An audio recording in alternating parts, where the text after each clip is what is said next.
inpatient pain group. And he has come to give us a lecture on perioperative pain management. So everybody feel free to, stop him with questions, put stuff in the chat. We're happy to have you here today. Thanks. Well, good afternoon. Let's see here.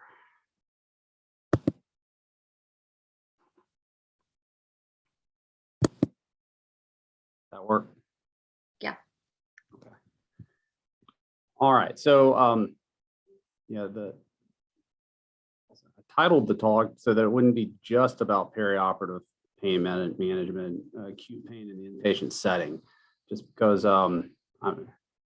especially, I know y'all deal with a lot of post-operative pain, but it seems like y'all see a lot of just medical type pain as well. And so I wanted to keep this as broad as possible. And then mostly because the CDC guidelines, the updated CDC guidelines for opioid prescribing were released. The draft is still out there for comments, in fact. So I thought it'd be good to try to incorporate the CDC guidelines into an inpatient setting with the understanding that it's not geared solely for that, but I just think a lot of it makes sense. So here's a little bit of a summary of what hopefully we'll get through.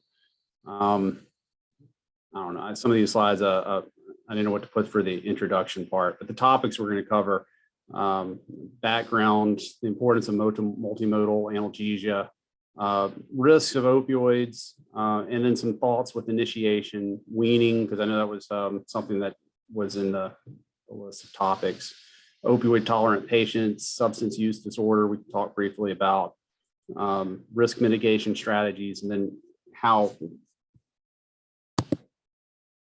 I use the opioid stewardship dashboard. I didn't put it in here. I guess it was kind of included in the multimodal analgesia, but I do have a section on ketamine as well, because I know that was a question. So, just another introductory slide, but I think all of this gets to just balance between the two main issues that we have today regarding pain and pain medication management. So pain is one of the most common reasons people seek care, healthcare in the US, especially acute pain. 1 out of 5 US adults experience chronic pain. 1 out of almost around 14 experience severe chronic pain. And it's costly, $560 to $635 billion annually. That's a lot. At the same time, pain medications, specifically opioids, can lead to substance use disorders. 20 million American adults experience this in their life. There are 2.5 million people with a substance use disorder, opioid use disorder in the U.S. So this is actually down here a little old. 100,000 overdose deaths occurred in 2021. 70% of those deaths were involved in opioid. I read an article just a couple of days ago, and I think from 2021 to now, it's been 100,000 overdose deaths involving an opioid. So, that's an issue. And then just cost alone, $272 billion spending for substance use disorder. So if we can strike a balance between trying to manage pain and medication management for it, and especially try to help reduce the incidence of long-term opioid use, well, then maybe that's a win for everybody. So this is my, proud of this because I like the way it looks, but my brief history of opioid prescribing in the U.S. Let's see. So actually, obviously the poppy plant's been used for years before this, but morphine was isolated in 1817.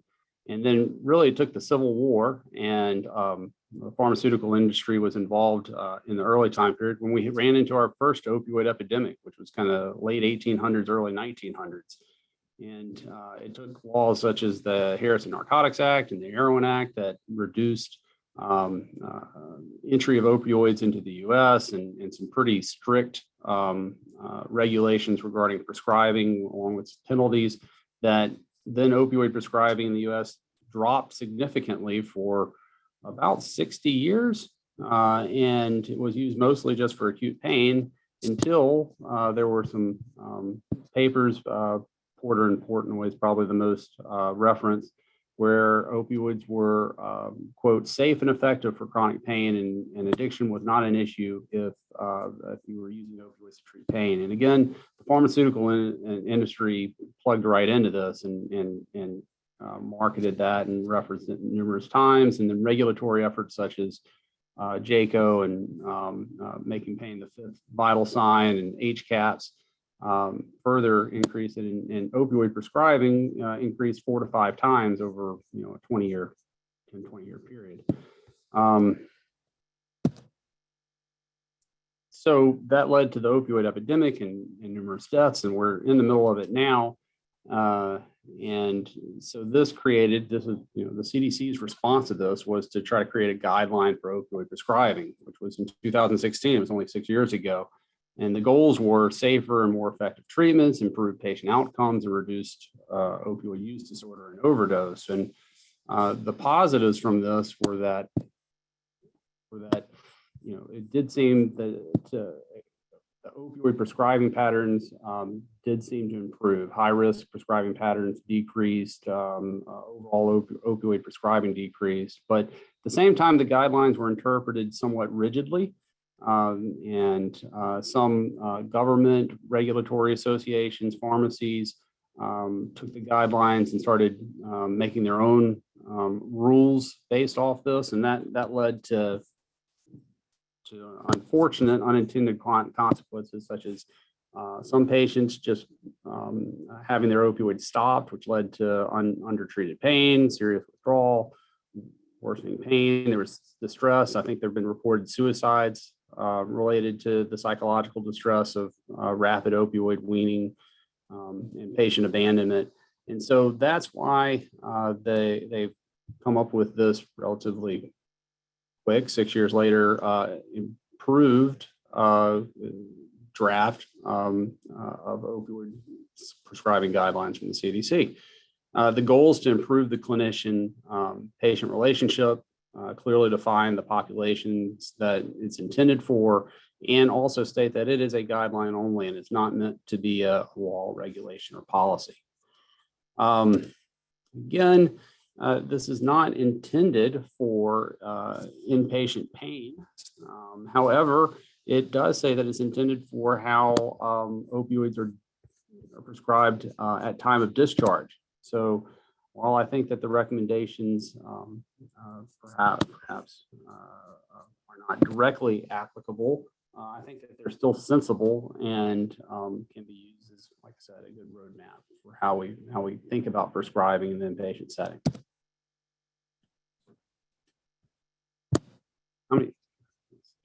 Sorry, I'm having to move this thing around because I keep losing track of my slide.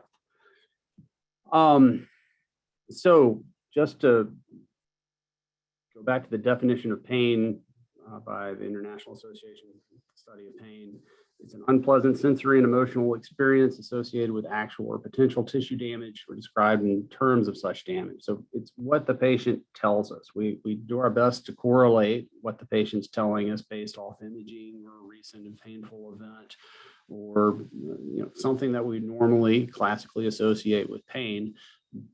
But really what we have to go on is what the patient tells us. Keeping that in mind, we have to remember that it's subjective and it's a biopsychosocial phenomenon. So I think in some ways, thinking about pain that way can help us to better determine what might be the best treatment for the pain instead of always looking for a purely organic cause. Pain is definitely something patients are concerned about. Now, I know this is focusing specifically at the perioperative time period, but these are a couple of surveys that were given to patients prior to just any type of surgery, and then another one focusing on joint replacement surgery. And for Applebaum's surgery question, pain was the number one concern that patients had. And for the joint replacement, pain was still one of the major concerns that patients had going into surgery, and was second to such things as, will I ever walk properly again? I mean, to me, that would definitely be a high number one. But patients are ranking their pain above that related to the knee surgery. So patients are very concerned about how are they going to recover? What is their pain level going to be after surgery? And I think when you have that kind of concern, education is the first step towards success. All right. So, when it comes to discussing pain management with patients in any setting, we need to discuss the anticipated benefits and the goals of therapy. So, the anticipated benefits is another way of saying realistic expectations. I think that if somebody undergoes surgery and expects to have no pain, I don't think we ever promise that.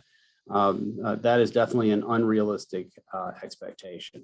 I'd say with regional anesthesia, we can come close to it, but eventually even that's going to wear off.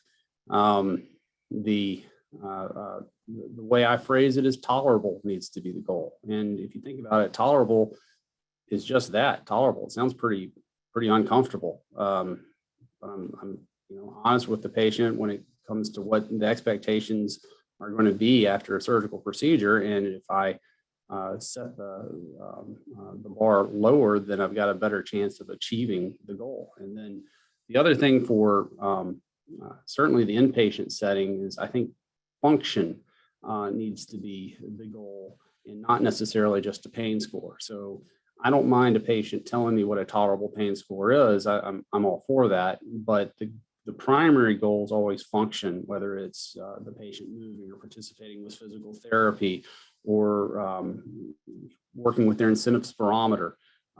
There needs to be something that's a little more objective and measurable, in my opinion. And then discussing the common serious risks of therapies, in this case, opioid therapy and multimodal analgesia needs to be done as well. So a lot of times, pretty much the only pain score that we get in the hospital is our 0 to 10 pain score, which is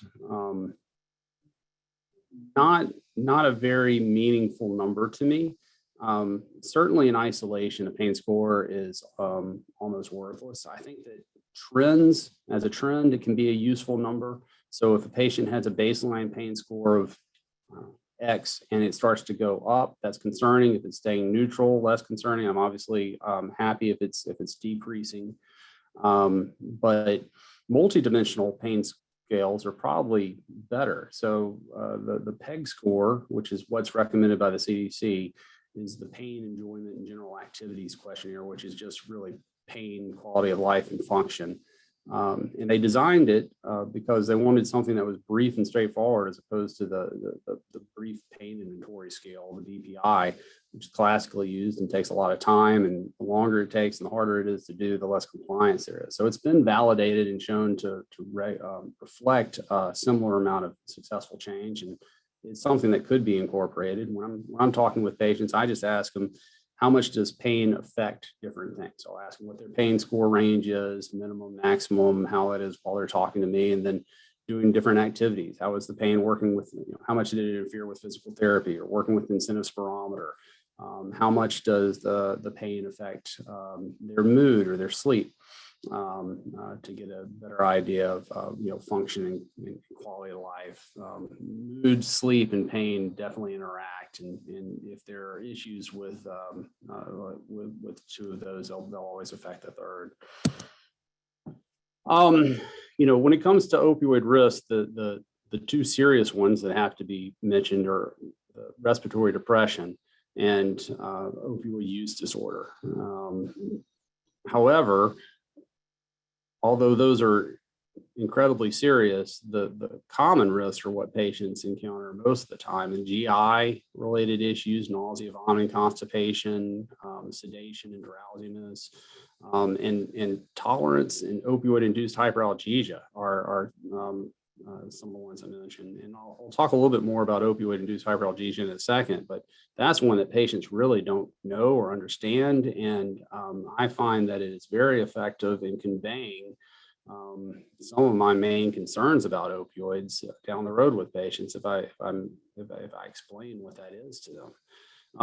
I've got on the right side of the screen, of course, there are risks to anything. So we'll be talking about multimodal analgesia and the importance of that in a second as well. Just remember that it's not always an option depending on coexisting diseases that the patients have.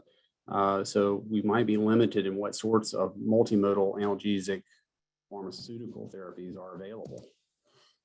So multimodal analgesia in a nutshell. Complementary mechanisms of action that target multiple sites on the pain pathway with the goal of increasing overall analgesia while reducing side effects. It's pharmacological and non-pharmacological modalities. Some of my favorite pharmacological modalities, local anesthetics.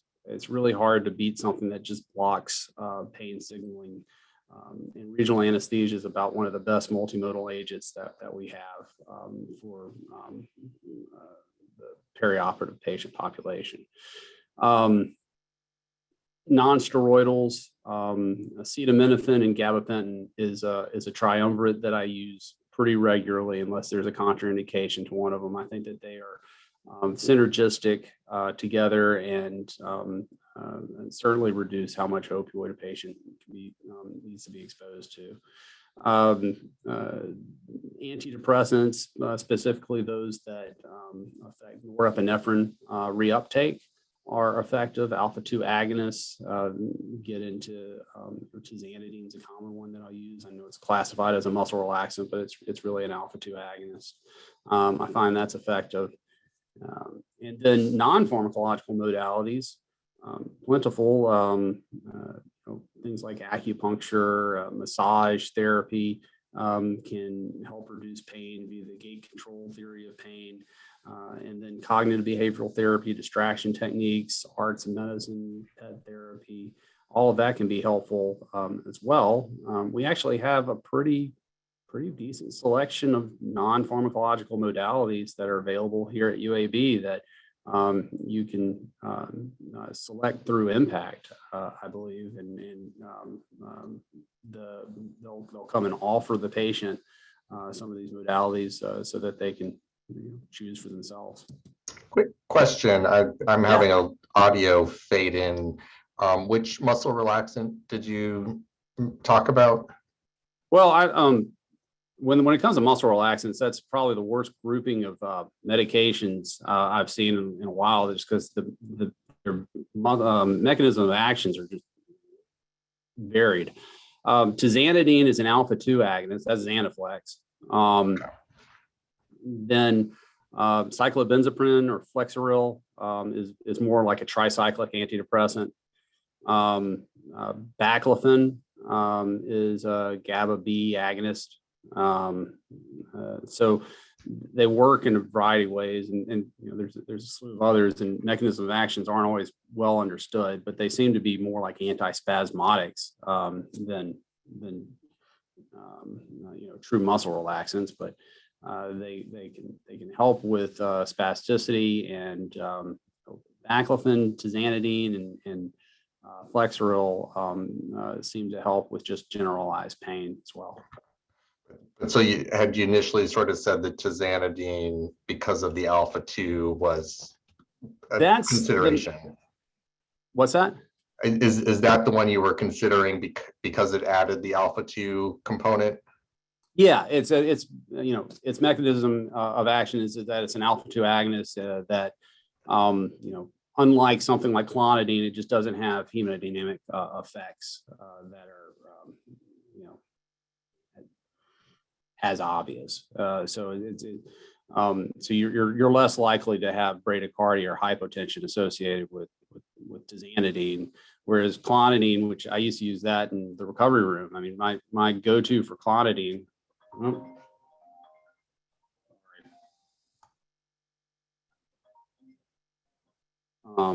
My go-to for the PACU for somebody that was anxious and in pain and hypertensive and tachycardic would be clonidine.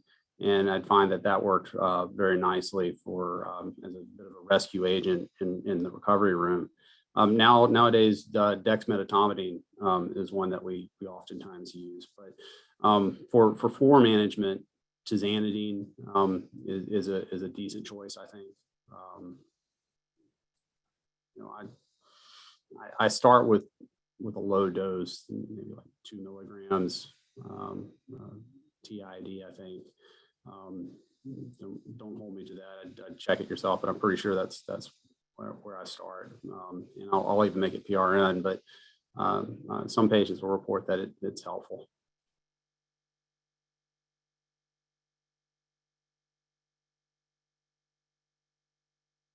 Let's see here. So just getting to opioids, all opioids will cause tolerance, opioid-induced hyperalgesia, and dependence withdrawal. And what I've got here are just a couple of illustrations of tolerance and opioid-induced hyperalgesia. So tolerance is just over time, the same benefit with the same dose starts to decrease.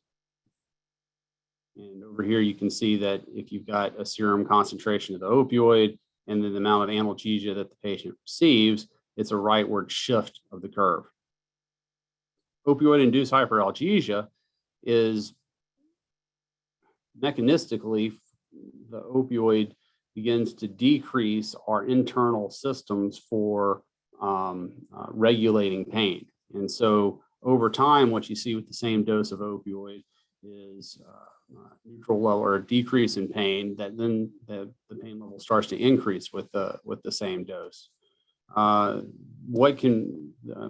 This is tested using quantitative sensory testing, such as pressure or the cold pressor test, so temperature, so that if patients are exposed to given quantitative sensory testing prior to starting an opioid, and then they're left on that opioid for somewhere around 2 weeks to a month, and then they're retested with the quantitative sensory testing, they'll find that the stimulus that's needed to create a painful sensation is decreased once the patient's been on opioids.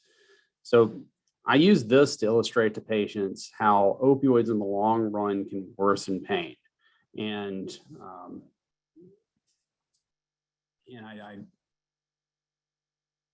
I use this in addition to talking about the other risks of opioids to try to reinforce the concept that even if opioids are necessary for severe acute pain, it's important to try to keep the dose as low as possible and then to reduce it as quickly as possible when the patients do leave the hospital.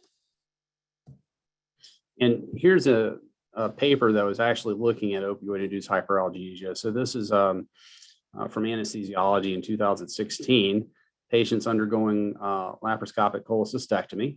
And what they did was they ran for the patient in the operating room either an esmolol infusion, a fentanyl infusion, or a remifentanil infusion, and they determined or they monitored how much fentanyl was required in the recovery area post-operatively.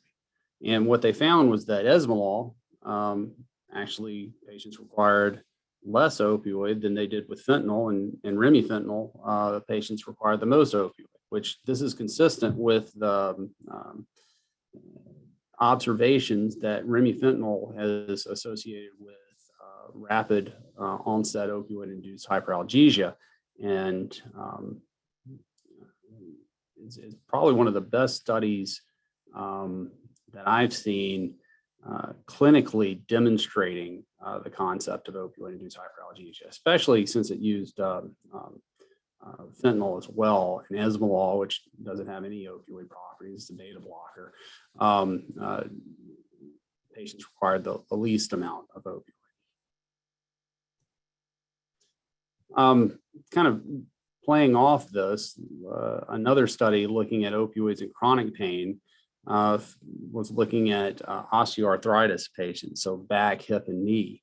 And they had two arms to this study. There was the opioid arm where patients were started with immediate release opioids, and if their pain continued, they transitioned it to extended release oral opioids, and then eventually they graduate to a fentanyl patch if their pain continued. And then in the non-opioid arm, there was a Tylenol and an NSAID to begin with, followed by a tricyclic and gabapentin, and then finally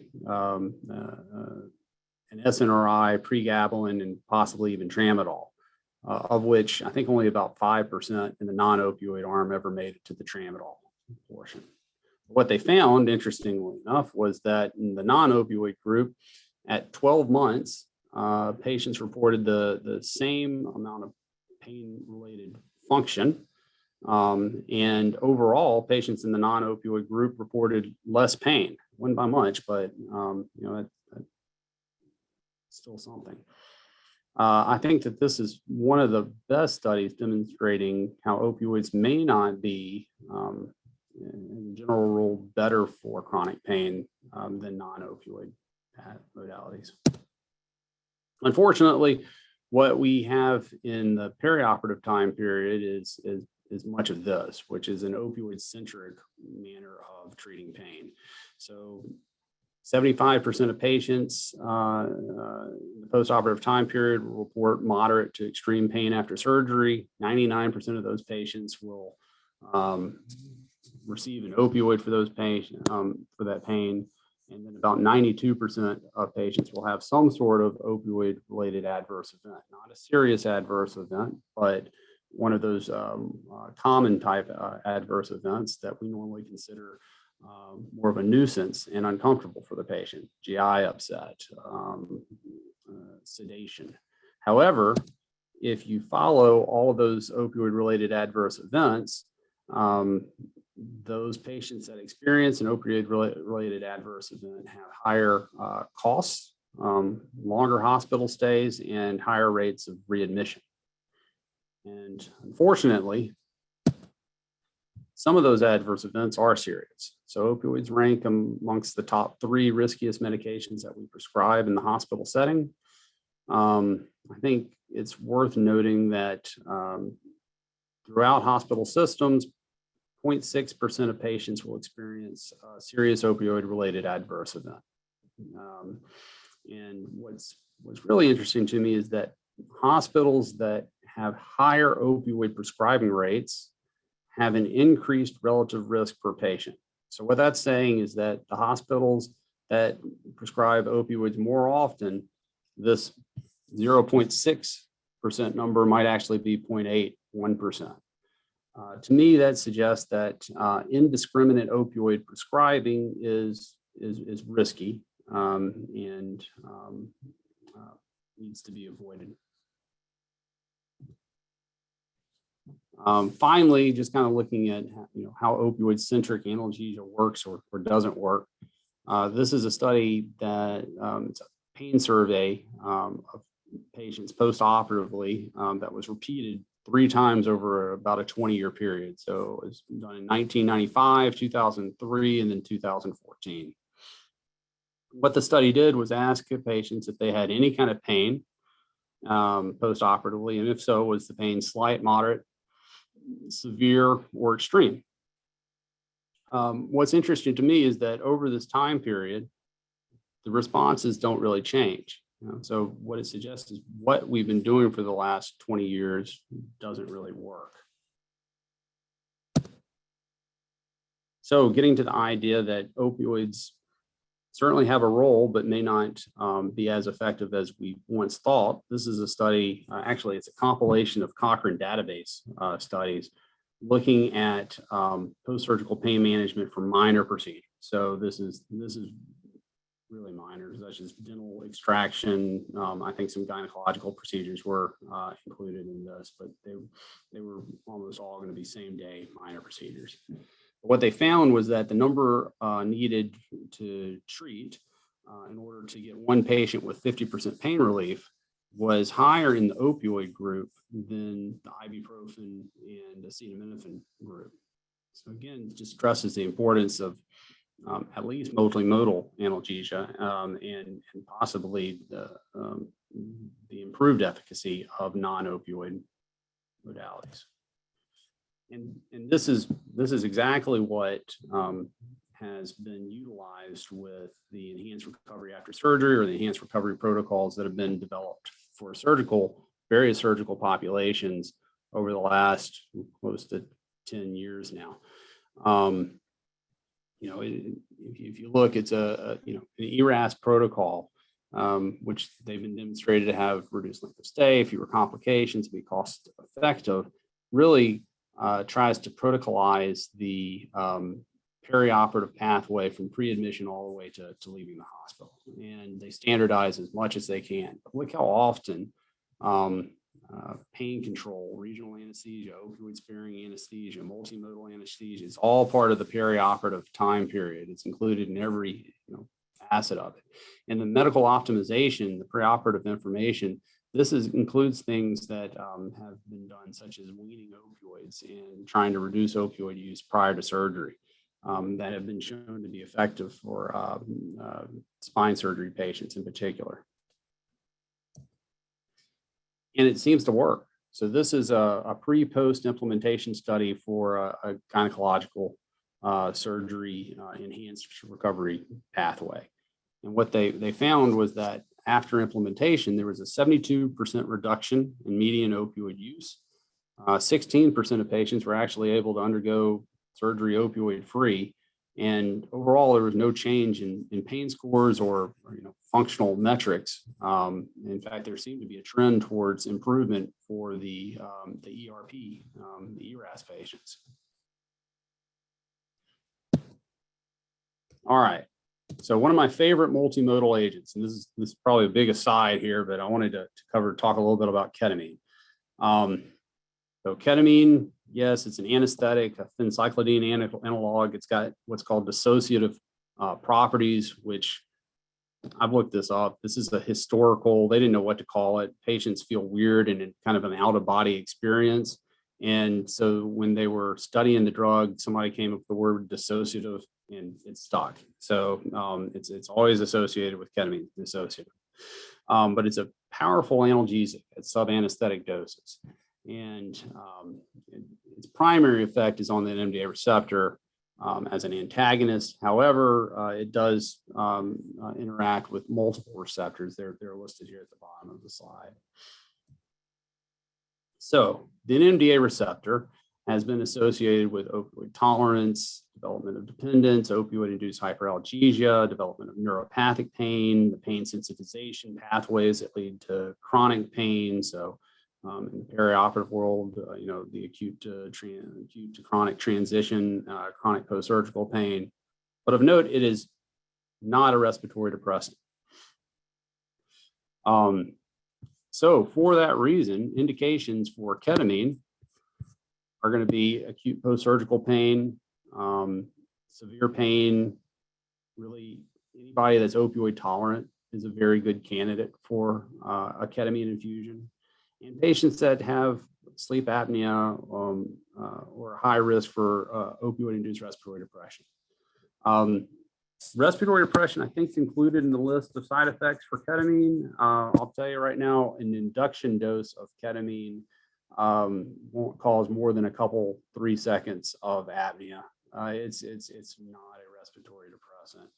I think that's one of the main things to remember. It is by far safer. At UAB, we've developed a protocol for using ketamine on the floor.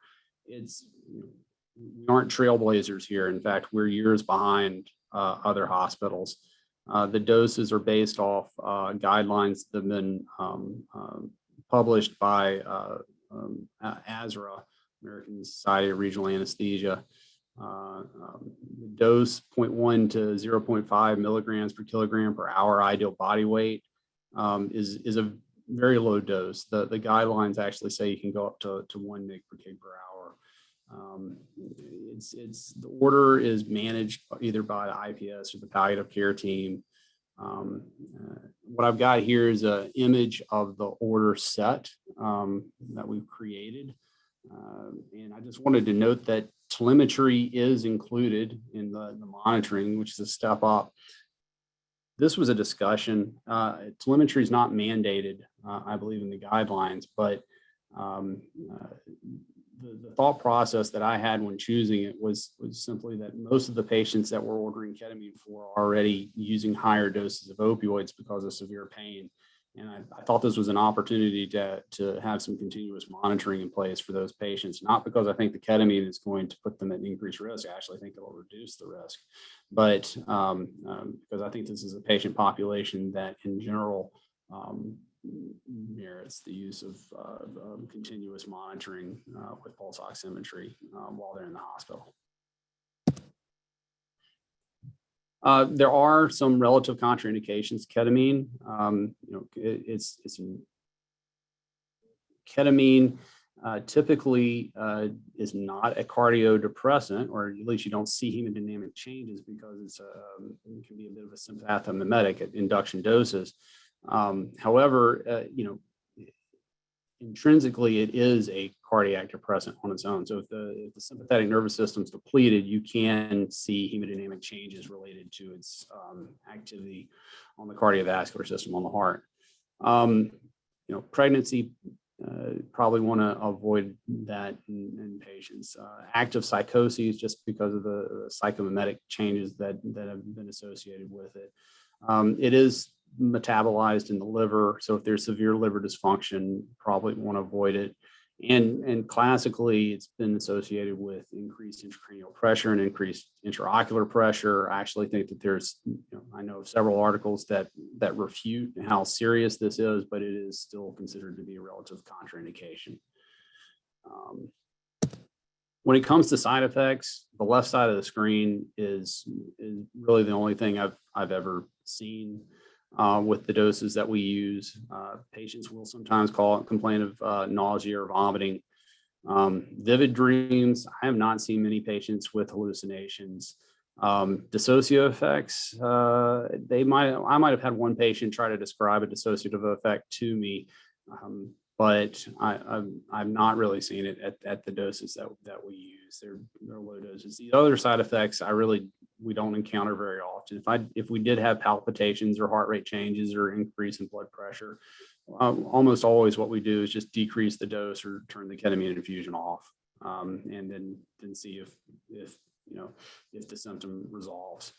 I gotta say, some of these side effects present themselves are vague enough, and there can be multifactorial reasons for why the patients are experiencing them. So I don't think that they're all, when they have these side effects, that they're all attributable to the ketamine. But a simple way to try to determine that is turn off and see if it gets better. All right, so that was a few slides just discussing ketamine right there. What specific questions? I just want to pause for a second. I'm kind of getting back to opioid management and thoughts with prescribing. Are there any specific questions regarding ketamine while we're at it?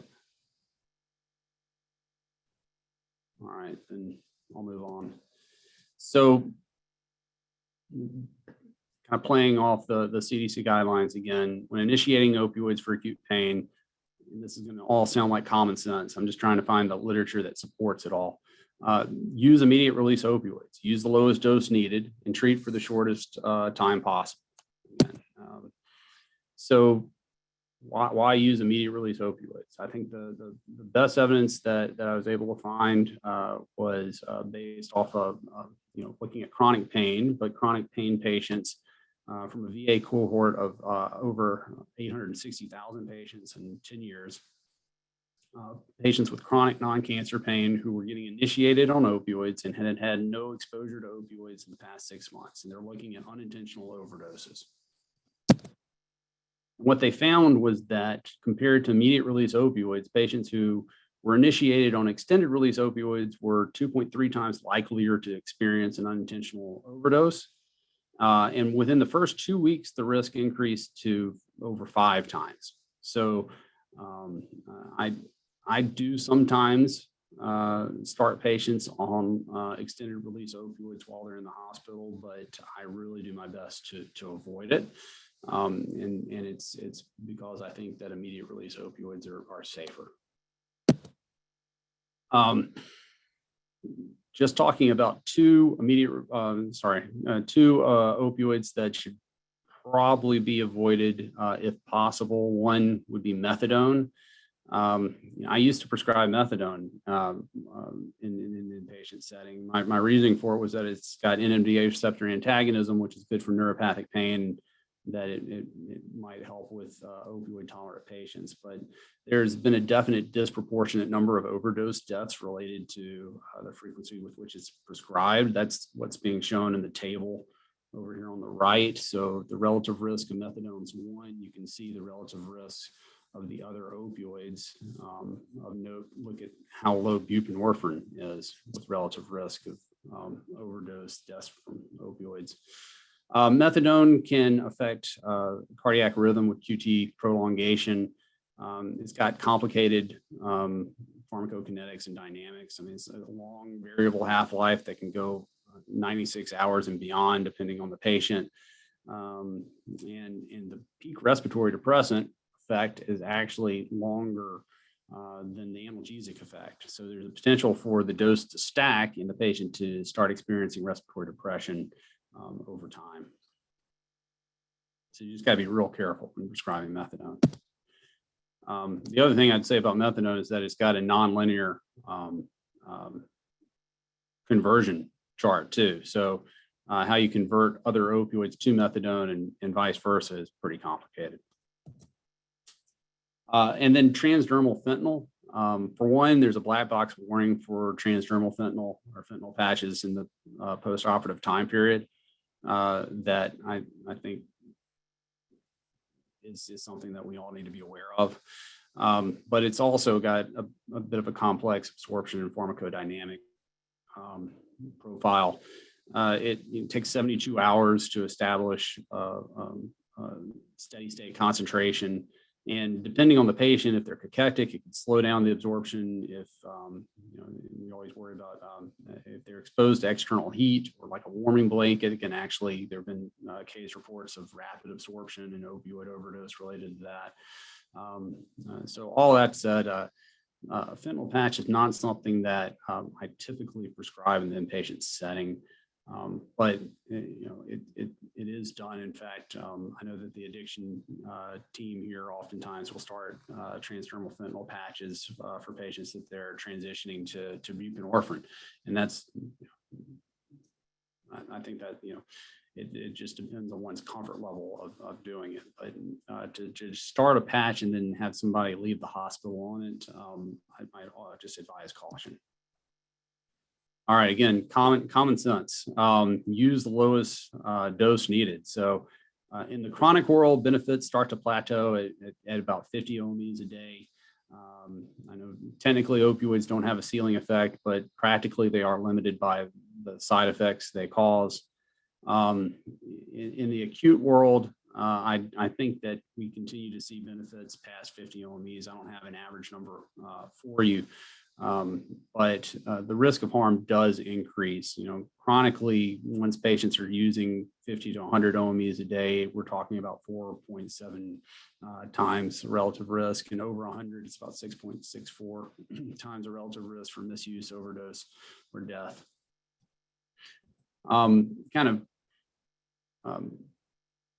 Looking at the post-surgical population, the OME dose of a prescription and the duration that prescription lasts is related to the rate of overdose and misuse. And that's what's being shown in this graph over here. So, there is a relationship between OMEs and an increased risk of misuse, but also as the duration of the prescription increased, right? So each additional week of opioid prescription increased the risk of misuse by 20%, which that segues nicely into treat for the shortest time possible. So if you look at an initial prescription, the risk of a patient continuing to use opioids at 1 year increases sharply at day 5 and days 31. So this led to the CDC guideline recommending try to keep initial opioid prescriptions less than 7 days, ideally less than or equal to 3 days. And similarly, refills are related to new persistent opioid use as well. So a refill approximately doubles the chance of a patient continuing to use an opioid at 1 year. New persistent opioid use after surgery is not uncommon, unfortunately. So this is a study that was done by Chad Brummett, looking at retrospectively minor and major surgeries and the likelihood of new persistent opioid use. And what they found was that it's around 6%, whether it's minor or major surgery. And in their non-operative control cohort, the risk of new persistent opioid use was 0.4%. Risk factors included tobacco use, alcohol or substance use disorder, mood disorder, anxiety, preoperative pain disorders. But what was interesting about this was that you'd think the major surgery group would be the highest risk for new persistent opioid use, but really, the minor surgery. And I think that gets back to some of the prescribing practices that were being done for, minor surgeries, such as dental procedures where patients would go home with 30 days of opioids. If you're looking for, validated recommendations on what to prescribe for what type of procedure, Michigan Open is a good reference. It's got a lot of common surgical procedures and provides on how much and how many OMEs to prescribe for those procedures. So I think that this is a good starting point. Of course, all patients, but this is an attempt to try to standardize some of the prescribing that's being done. So if you look at how opioids have been prescribed at time of discharge, which is what this study did, it's interesting. So what we've got here is down here on the x-axis, this is how much opioid the patients used in the previous, the 24 hours prior to discharge. Okay, and this is how much opioids the patients received for discharge home in their prescription. And what you can see is this high variation. I just want to point out, so here, this patient population right here used 0 opioids in 24 hours prior to discharge. And some of them didn't get any opioids on their way home. But here's the prescription range in OMEs, total OMEs, that the patients received who didn't even use an opioid in the 24 hours prior to discharge. So this just gets to hits home on the fact that we need to be paying attention to what our patients are doing in the hospital when we're making decisions about what kind of prescription they're going to be going home with.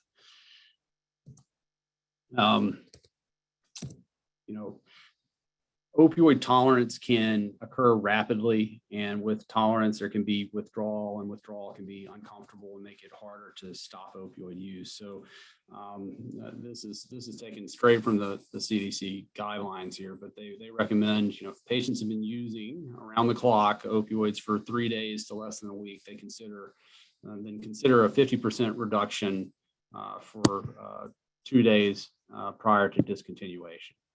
And if patients have been using somewhere in the range of 1 week to less than a month, even consider a slower taper, maybe 20% reduction every second day. And then once patients are down to needing, an opioid every other day or so, you can just stop it. Is what they recommend. I'd probably be willing to stop it if they were just using, 1 or 2 pills a day. And just ask them if they were having any kind of issues with withdrawal. And indeed, the idea of an opioid taper has been shown to be effective. So this is 2 different retrospective cohort studies. I just compiled what they did, because they were essentially the same study, one looking at spine surgery patients and the other looking at total hip arthroplasty patients. And what they found was that patient-specific tapering algorithm that did include multimodal analgesia was able to reduce total number of OMEs, so oral morphine equivalents, from discharge to 6 weeks out, from 900 total OMEs to 300 total OMEs in the post-operative time period. And there wasn't a change in refill rates or adverse events. To me, this is a couple things. First of all, it's giving patients a guide, probably a better guide on how to taper, wean their opioid use. And again, withdrawal can be uncomfortable, and when patients experience increased discomfort related to stopping their opioids, they're more likely to reinitiate them or ask for more.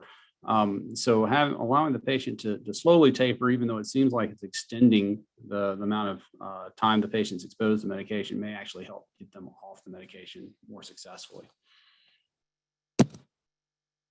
All right. And then overall, we should try to mitigate risk, which review the risk factors for opioid-induced respiratory depression, use any additional data sources we have, the PDMP and any kind of lab work, toxicology, and then consider considering writing the patient a prescription for naloxone, the opioid reversal agent. So what are risk factors for opioid-induced respiratory depression? I'll start by saying that it's real hard to predict who is at risk for this. I mean, I think the best one out there is a history of previous non-fatal overdose, of which 91% of patients continue to receive opioids after an overdose. And for those patients, if they are over 100 OMEs a day, their risk of repeat overdose at 2 years is 17%. 50 to 100 is 15%, and then baseline, which was either stopping opioids or keeping it under 50 OMEs, was either 8 or 9% respectively. So I think that's probably the best risk factor that you have to go off of. Otherwise, I break it down into pharmacologic, physiologic, and psychosocial. Pharmacologics, just to review, the dose does seem to be related to the overall risk over time. So greater than 100 OMEs per day chronically is a relative risk of 6.6, 50 to 100 is a relative risk of 4.7. Again, I don't know how that translates necessarily into the acute pain world, but just other than the fact that the higher the dose, the greater the risk. And then, use of concurrent sedatives, especially benzodiazepines, puts patients at higher risk for opioid-induced respiratory depression. Other things that would be in the sedative category would be gabapentinoids, muscle relaxants. Physiologic, age is certainly a factor. Age greater than 65, greater than or equal to 65 in opioid-induced respiratory depression. Although I think age for chronic use, age less than 45 is a risk factor for opioid use disorder. So I guess there's a narrow window of age that low for both of those. Cardiopulmonary, sleep disordered breathing, but any kind of heart disease or lung disease. Pregnancy, mostly because I include that because of the risk of neonatal opioid withdrawal syndrome. And then certainly patients with hepatorenal disease are higher risk. And then psychosocial, patients that have substance use disorder are certainly at higher risk of opioid-induced respiratory depression or opioid overdose, but also mental health issues such as anxiety, PTSD, or depression. And then I put diversion just because of not so much for the patient, obviously, if they're not taking the medication, but just from a societal standpoint, I think it's worth considering if the patient's actually taking it, and certainly if they're exposing the rest of the world to opioid risk. So PDMP, just a quick word on that. I think the PDMP is worth checking, right? It's the prescription drug monitoring program. It allows, verification of patient-reported medication use. Just remember that methadone clinics don't report to the PDMP. You can sometimes identify high-risk behaviors, high-risk medication combinations, and it allows for an open dialogue. Those are all good things. Just remember that the proprietary risk score is not validated, and sometimes they'll even tap into external databases such as court records, criminal, sexual trauma histories, and all of this can impact other groups of people disproportionately. So just be careful of the risk score. And then also it could just be inaccurate. These are databases that are done by somebody entering information into it. Sometimes the wrong thing gets entered. So just be aware that it may not be accurate, but I still think the PDMP is a useful tool. Toxicology, not routinely used in the inpatient setting. However, for the trauma population, there's usually some sort of UDS that's performed. I look at this as an opportunity to intervene and provide care for patients with substance use disorder. Just like smoking cessation, coming into the hospital is an excellent time to offer smoking cessation. Well, it is also coming into the hospital as an opportunity to offer patients treatment for substance use disorder. And so this is a great chance to plug them into our addiction medicine colleagues and get them started on MHE. And it also allows for discharge planning. If you do identify illicit substances, those patients are higher risk for overdose in the outpatient setting. Naloxone, it's a rapid, non-selective, competitive opioid antagonist, right? Serious complications are rare. And in this, in the setting of opioid overdose, benefits definitely outweigh the risk. Funny enough, with all these naloxone campaigns, I have not seen many efficacy studies done. I'm sure it's difficult to pull off, but I did find this one. I don't remember what state it was, but they divide their emergency response providers into basic life support and advanced life support providers. And the basic life support providers are basic, but they show up earlier, and then the advanced life support providers are next on the scene. What they did was they went ahead and trained both groups with how to use naloxone, and no surprise, naloxone works the same whether you're a BLS provider or an ALS provider. So no shock there. Their pulse ox went from improved 70s and 80s. I don't know, maybe the opioid was wearing off by the time the ALS provider got there, but to the mid 90s, respiratory rate increased, which are good things. But the time to administration was what was important to me. 2 minutes where versus 10 minutes. If somebody's apneic, that's a long amount of time. So I think that naloxone is one of those things where educating the patient, the family, and getting naloxone out there so that more people are comfortable in using it if somebody's found down could be a lifesaver. All right, so grab that questions. I just what time is it? We're right at the closing time. All right, perioperative management for patients on MAT, medication assisted therapy.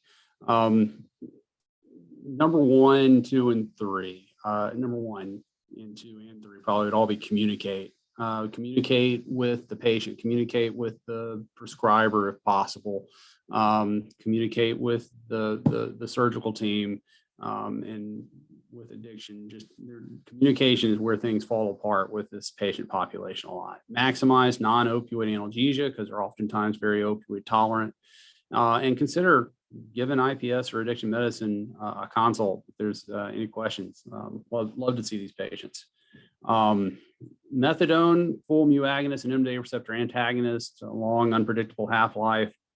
It suppresses cravings for about 24 hours, but only provides analgesia for about 8 hours. So, with one slide, even a half slide is what I'd call it. My general rule of thumb with methadone is confirm the dose, because these are high doses oftentimes that if we were to just give it without checking could be lethal to a patient. Once the dose is confirmed, either with the methadone clinic, I just call the methadone clinic and they'll usually confirm it right over the phone. Then I divide the dose into TID. And that allows for you to get some analgesic benefit out of the methadone. And then you can supplement with short-acting opioids, and then, it's usually these patients are opioid tolerant. They're using higher doses than usual, so consider pulse oximetry. For buprenorphine, a little more complicated. Partial mu agonist, kappa antagonist, but it's still a potent analgesic. It's somewhere around 20 to 30 OMEs as far as analgesic activity goes. It was initially made and studied. It was studied as an analgesic. It was only in the 70s that it was being considered for opioid use disorder. It does have a ceiling effect because of its partial mu agonism as far as respiratory depression, which does make it a little bit safer. And it's got a very strong binding coefficient. So it really attaches to the opioid receptors strong enough so that it will actually displace other opioids.